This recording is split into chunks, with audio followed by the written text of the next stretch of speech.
harmony of hands. Embracing difference, creating harmony.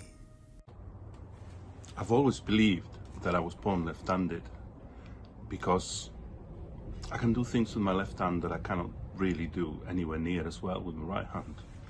But in the life that I led, it meant that I had to learn how to do things with my right hand. So I became right-handed when I was writing, and I did various other things like that because you couldn't do things. So I learned to play the guitar because that's all we had. But I always had, for example, problems with playing things like the flute or a clarinet until I started very later on, much later on, playing a South American Andean instrument called the quena, which is a bamboo flute. But because it's just got holes the way it's held, you can hold it left-handed or right-handed. So I was much more comfortable with that. And I've always been much more comfortable with that. Now, I do different things in different ways.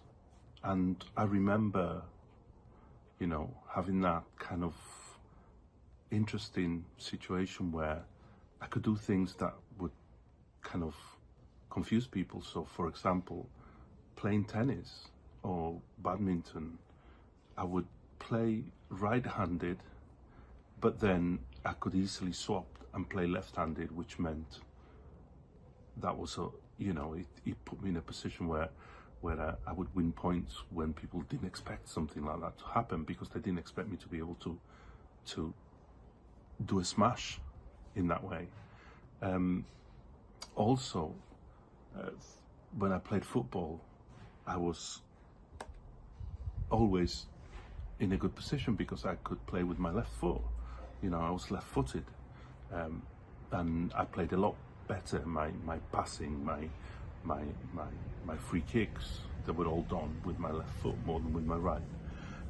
Now, sometimes I think it might be something slightly different. So I don't know if you've heard of cross dominance, which is basically something which means you're better at one thing than the other in a different place, or mixed-handedness. So an example is, I play more tennis or racket games with my right hand, but bat games like baseball or cricket, I play left-handed. I throw with my left hand. I can write with both, but I'm much more